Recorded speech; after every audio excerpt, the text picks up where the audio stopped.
ربنا يسر ولا تعسر وتمم بالخير.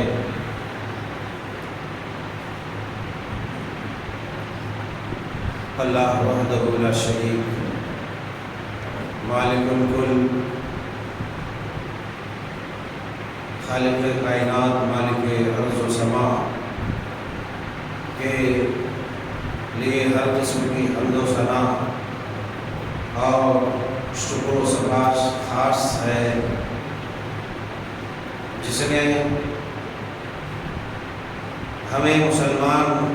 بنایا اور کتاب و سنت پڑھنے سمجھنے سمجھانے کی توفیق عطا فرمائی. احباب گرامی، اس سے قبل کے خطبات میں خروج دجال کے متعلق باتیں چلی تھیں، آئی تھیں. انشاءاللہ تبارک و تعالی فتنہ دجال، خروج دجال، ظہور دجال کے متعلق اس سلسلے کی آج آخری کڑی ہوں گی.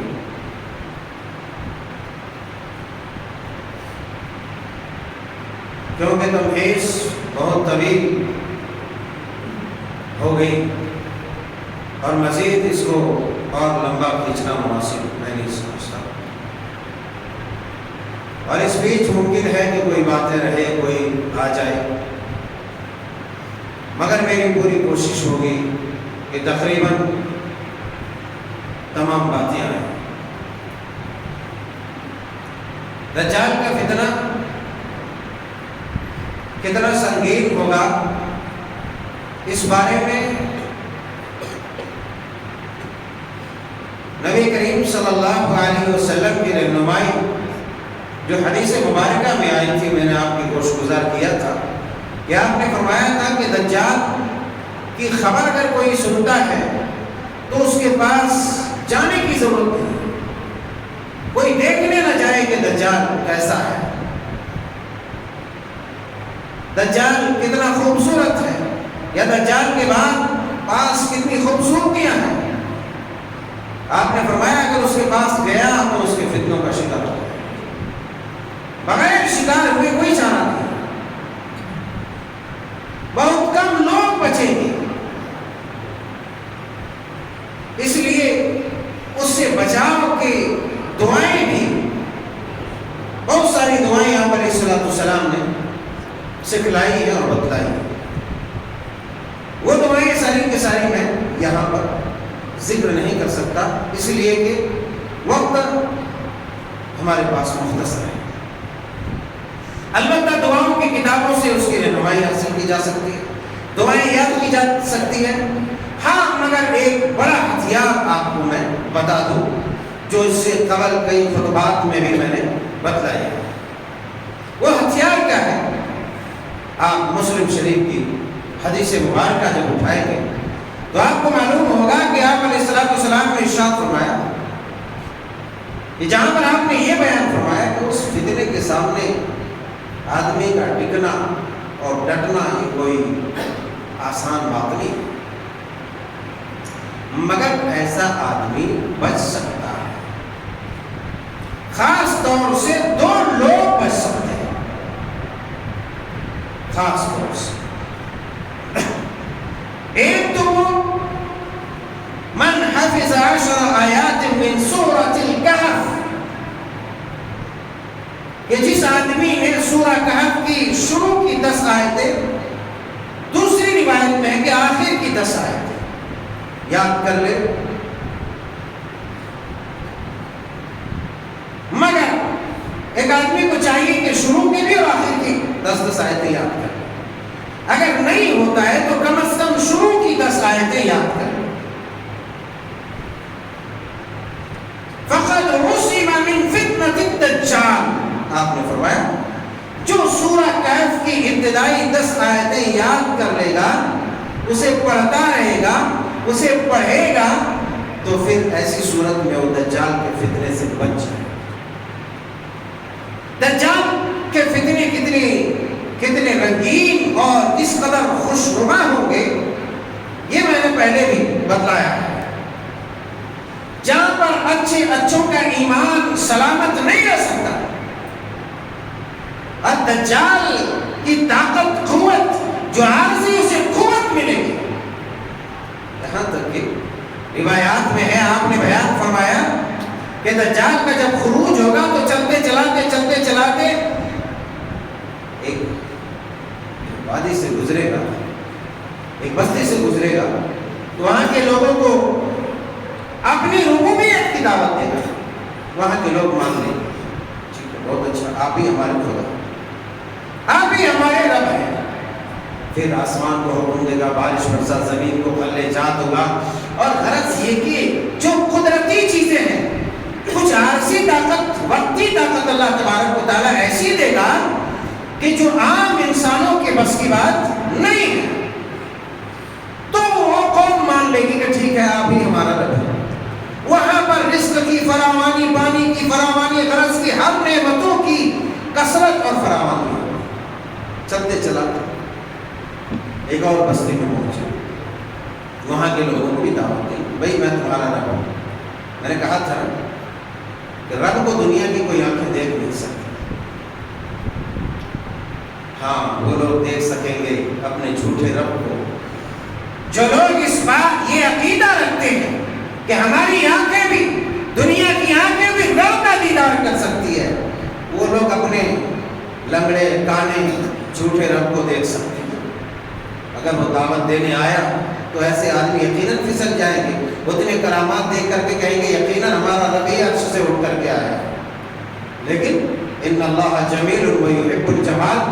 اللہ خوبصورت ہے اور خوبصورتی کو پسند کرتا ہے نا؟ یہ تو کانا رہے گا، اس کی آنکھ اتنی پھٹی رہے گی جو ہے پھولے ہوئے انگور کی طرح، اس کے بال اس قدر گندے اور جو ہے کہ لمبے گھنے اور گھنگرانو، جو بال رہتا وہ بال رہے گا، اگر اس بال کو چھوٹا کر دیا جائے تو بالکل تار ہے نا، تار یہ وائر اس میں جو اندر آتا ہے اس طرح کڑک دکھے گا، تو غرض یہ کہ انتہائی بھدا اور گندا دکھے گا۔ ارے جو اپنی صورت صحیح نہیں کر سکتا وہ کسی اور کی کیا صحیح کر سکتا ہے؟ اللہ والا۔ تو غرض کہنے کا مطلب یہ ہے کہ وہ جائے گا ایک قوم، بولے گا چلو میں تمہارا رب ہوں، تو لوگ تو پہچان جائیں گے، ارے ہمارا رب تو وہی نہیں سکتا ہے نا، ہمارا رب تو وہی نہیں سکتا، ہمارا رب کہا ہے الرحمن علی العرش استویٰ، ساتوں آسمان کے اوپر عرش پر مستوی ہمارا رب ہے، بلند ہے، وہ تمہارے ساتھ زمین میں چلنے کیوں آئے؟ اور وہ بھی معاذ اللہ اگر آتا بھی تھا تو کون ہے جو لوگوں کے سامنے جو اپنی شکل کو، جس کے اندر یہ پاور، یہ طاقت، یہ قوت ہو گیا، خوبصورت بن کر کے لوگوں کے سامنے نکلے، اور یہ کہ وہ بدصورت بن کر کے نکل جائے، اس کے باوجود کوئی بھی پسند نہیں کرے گا۔ ایک آدمی ہے کہ چلو بن ٹھن کے نکلے گا، اچھا دکھے گا، وہ اس کے اندر وہ طاقت ہے، وہ پاور ہے کہ چلو میں نکلوں گا اچھا بن گا، لیکن کیا وہی آدمی یہ سوچے گا کہ میں عوام میں جا رہا ہوں لوگوں کے بیچ تو اپنی شکل بگاڑ لوں، اپنا لباس خراب کر لوں، اپنا حلیہ خراب کر لوں؟ کوئی نہیں چاہے گا، عقل مند تو کوئی نہیں چاہے گا، پاگل چاہے گا، پاگل آدمی چاہے گا، اس میں کیا شک ہے؟ تو عقل مند کوئی نہیں چاہے گا، تو کہنا بچہ رہے گا کہ نہیں تو ہمارا رب ہو ہی نہیں سکتا۔ اللہ کے حبیب علیہ السلام نے فرمایا کہ اس وقت جب دجال دعویٰ کرے گا اور دعوت ربوبیت دے گا کہ میں تمہارا رب ہوں، اس وقت جو کہے گا میرا رب اللہ ہے، اللہ اس کی حفاظت کرے گا، پھر اس بستی میں قحط پڑ جائے گا، اکال پڑ جائے گی، جو نہریں سوکھ جائیں گی، جو زمین خشک ہو جائے گی، گلے جان کم ہو جائیں گے، جانور مرنے لگیں گے، گویا کہ لوگ کنگال ہو جائیں گے۔ ہماری جو صورتحال اس وقت ہے، اگر ایسا سچویشن ہو گیا تو میں سمجھتا ہوں کہ پیچھے بھاگنے لگے گا، جا کے اسی کو پکڑ لے،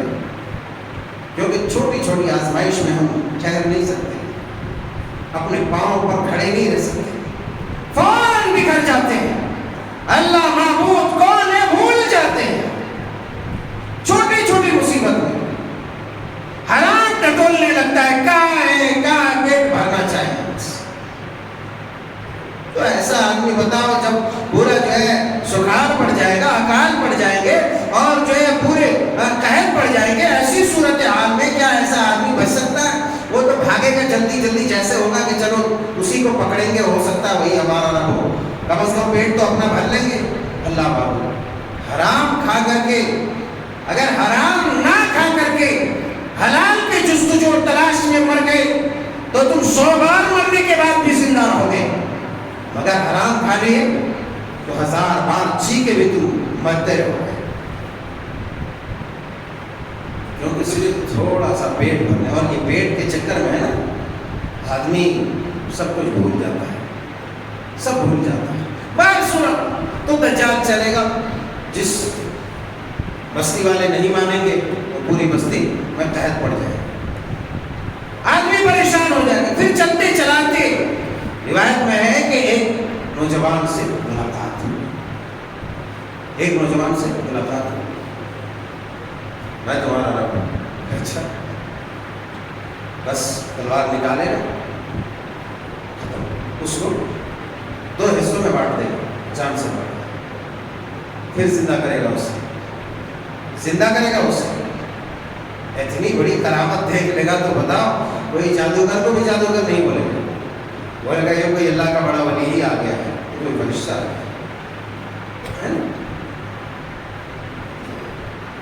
مزاروں میں بیٹھ کر کے دھواں دینے والے کو جب اپنا ولی انسان مان سکتا ہے اور رب کے ربوبیت کے درجے پر بٹھا سکتا ہے، تو ارے دجال جو اتنی بڑی کرامت کر دے گا اس کو کیوں نہیں مانے گا بھائی؟ اس کو بھی مان لے گا۔ بہرحال اس کے 2 ٹکڑے کر دیں گے، 2 حصوں میں بانٹ دیں گے، پھر اسے زندہ کرے گا،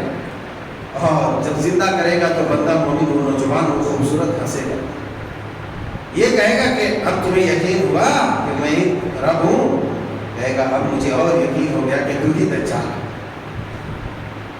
تیرے کذاب اور جھوٹے ہونے میں مجھے اور یقین ہو گیا۔ اللہ اکبر، خلاف فطرت اتنا بڑا کام دیکھے گا مگر پھر بھی وہ کیا کہے گا کہ مجھے اور یقین ہو گیا کہ تو ہی دجال ہے۔ پھر دوبارہ اس کو مار نہیں سکے گا، پھر دوبارہ اس کو مار نہیں سکے گا۔ اس کے بعد عیسیٰ علیہ السلام کا اسی بیچ میں نزول ہوگا اور پھر چلتے چلاتے اس کا کام ہوگا، اور آگے ہم بات کریں گے۔ تو میں یہ عرض کر رہا تھا کہ اس کا فتنہ اتنا سنگین ہوگا کہ جب دجال کا ظہور ہوگا تو جہاں پر ایک روایت میں یخرج الدجال من ارض بالمشرق یقال لها خراسان، مسلم شریف کتاب الفتن کے حدیث ہے، تقریباً مسلم شریف، ترمذی شریف، ان میں یہ روایات کثرت سے آئی ہے۔ فرمایا کہ دجال نکلے گا مشرقی علاقے سے، مشرقی علاقے سے نکلے گا، اس شہر سے یقال لها خراسان، جس کا نام خراسان ہے، یتبعون، اس کی اتباع کریں گے، کأن وجوہہم المجان المطرقہ، ایسی قومیں اس کے ساتھ ہوں گی، اس کے ساتھ جو قوم چلے گی ان کے چہرے چوڑے چوڑے، بڑے بڑے گال والے، وہ بھولے ہوئے کہتے ہیں کہ ڈھال کی طرح جو ہے لٹکے ہوئے چوڑے چوڑے گال، جو چوڑا چوڑا ہوگا اور اس سے گوشت لٹک رہے ہوں گے۔ تو شارحین حدیث لکھتے ہیں کہ اس وقت ان لوگوں کو دیکھا جا سکتا ہے، چین ہے، کوریا ہے، اور افغانستان کے کچھ علاقے میں، اور اس طریقے سے روس ہے، ان علاقوں میں جو لوگ رہتے ہیں ان کی صورت اور حیت ایسے ہی، بلکہ آپ نیپالیوں کو بھی دیکھیں گے تو ان کی صورت اسی طرح رہتی ہے، چونکہ نیپال بھی چین سے لگا ہوا ہے، اور یہ سب کے سب انہی قبیل میں سے ہیں۔ کأن وجوہہم المجان المطرقہ، یہ خراسان شہر سے نکلے گا۔ ایک روایت میں آپ نے یوں بیان فرمایا کہ خبردار خبردار، شام کے جزیروں میں، یمن کے جزیروں میں ہے دجال۔ پھر آپ نے فرمایا نہیں ایسا نہیں، مشرق کے جانب، مشرق کے جانب، ایسٹ کے جانب، پورب کی طرف اشارہ کرتے ہوئے بھی آپ نے فرمایا ادھر ہے، ادھر ہے دجال، ادھر ہے، اور وہ بڑی خطرناک چیز ہے، دجال ادھر ہے اور وہ بڑی خطرناک خطرناک چیز ہے، تو گویا کہ آپ نے پہلے بیان فرمایا، مگر فوری طور پر بذریعہ وحی آپ کو اطلاع دی گئی کہ نہیں، وہ شام اور یمن کے جزیروں میں نہیں بلکہ وہ مشرق کے جزیروں میں ہے۔ اس لیے بعض لوگ کہتے ہیں یہ برمودا جزیرہ جو ہے اس میں دجال چھپا ہوا ہے، مگر میں اس پر بحث نہیں کرنا چاہتا کہ برمودا جو ہے، برمودا ٹرائنگل اس میں ہے یا کہاں ہے، بہرحال ایک نامعلوم جزیرہ ہے۔ تو یہ روایات میں کچھ مختلف الفاظ وارد ہیں۔ ایک روایت میں ہے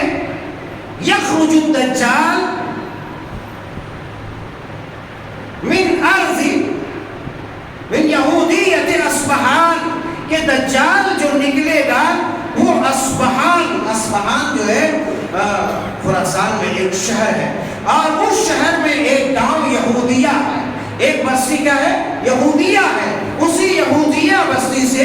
دجال نکلے گا۔ اور آپ کو یہ بات معلوم ہونی چاہیے کہ دجال جو ہے وہ یہودی گھرانے سے ہوگا۔ یہی وجہ ہے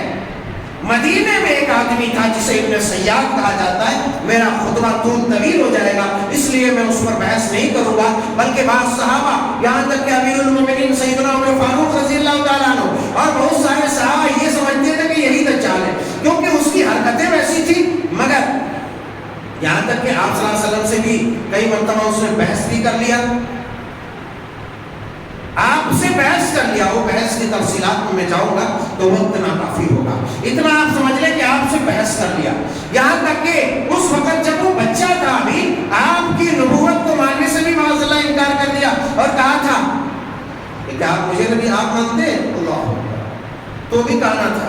آپ چلتے چلاتے یہاں تک کہ نبی صلی اللہ علیہ وسلم کی وفات کے بعد وہ مسلمان ہو گیا۔ اور بعد میں صحابی پوچھتے تھے تو کہتے تھے بھائی میں کیسے دجال ہوگا، میں تو دیکھو مدینے میں ہوں، مکہ میں حج کیا، یہ کیا وہ کیا 12-17، اور یہاں تک کہ امام مالک رحمۃ اللہ علیہ نے ان سے ایک روایت بھی نقل کی ہے، مگر وہ حرہ کا دن جس دن یزید مدینے کے اوپر غالب آئے تھے، اس دن جو ہے کہتے ہیں کہ وہ غائب ہو گیا، اس دن سے یہ یہاں تک بات آئی۔ تو صحابہ کرام اسے بھی دجال سمجھتے تھے، مگر بعض صحابہ نے یا بعض شارحین حدیث نے فقہاء نے یہ کہا کہ بھائی وہ دجال تھا، مگر پھر وہ مسلمان ہو گیا، وہ ایک کاہن تھا، مگر حقیقی جو دجال اکبر ہے وہ نہیں ہے۔ تو چونکہ اس موضوع پر یہ بات آنا ضروری تھی اس لیے میں نے اس کو کہہ دیا یہاں پر۔ تو بعد میں اس کا عبداللہ ابن سیاد نام تھا، عبداللہ ابن سیاد، ہاں لیکن وہ اتنی بات کہتا تھا کہ بھائی میں تو دجال نہیں ہوں۔ پوچھا گیا کہ اگر تمہیں دجال بنا دیا جائے تو کیا تم قبول کرو گے؟ تو اس نے اس وقت کہا تھا کہ ہاں اگر مجھے دجال بنا دیا جائے تو کوئی فرق نہیں پڑے گا، میں بن جاؤں گا۔ اور ساتھ ہی ساتھ یہ بھی کہا کہ میں دجال کو جانتا ہوں، اس وقت کہاں ہے، اس کے ماں باپ کو بھی جانتا ہوں، اس کے کنبے قبیلے کو بھی جانتا ہوں۔ تب صحابی رسول کہتے ہیں کہ ہاں تب مجھے ڈاؤٹ اور ہو گیا۔ تو غرض یہ کہ وہ دجال اکبر نہیں تھا، یہ بات یہی پر رکھتی ہے۔ تو دجال جو نکلے گا اس جزیرے سے، خراسان سے، اور وہ ابن سیاد جو تھا نا وہ بھی یہودی کی اولاد میں سے تھا، اتنی بات یاد رہی، یہودی کی اولاد، مگر یہ جو دجال اکبر ہوگا یہ بھی یہودی تھا، یہودی ہے، اور وہ جب نکلے گا تو معه 70,000 من اليهود، آپ نے فرمایا اس کے ساتھ 70,000 یہودیوں کا لشکر ہوگا، 70,000 یہودیوں کا لشکر ہوگا۔ اس بات کو میں یہاں روکتا ہوں، اور پہلے جو بات میں شروع کیا تھا ایک بات بڑا ہی جو ہے سمجھو کہ دلچسپ ہے وہ میں بتا رہا ہوں، پھر یہاں سے شروع کروں گا انشاءاللہ۔ کہتے ہیں کہ دجال کا فتنے کا جو ظہور ہوگا، تو دجال کے فتنے سے تو تمام منافق، بدعقیدے، بدقماش، بدماش، یہ سب کے سب یہودیوں کے ساتھ ساتھ تمام منافقین اور بدعقیدے لوگ، خرافاتی اور بدعتی لوگ، سب کے سب شامل ہو جائے گا اس کے ساتھ۔ یہاں تک کہ اس کا فتنہ اتنا شدید ہوگا کہ چلتے چلاتے جب وہ ایک دلدلی مرنے قنات کے دلدلی مقام پر پہنچے گا، لوگوں کو جب اس فتنے کا علم ہوگا تو لوگ بھاگے بھاگے اپنے اپنے گھروں میں جائیں گے، اور اپنی ماں، بہن، بیٹی، کالا، پھوپھو سب کو رسیوں سے باندھ دیں گے،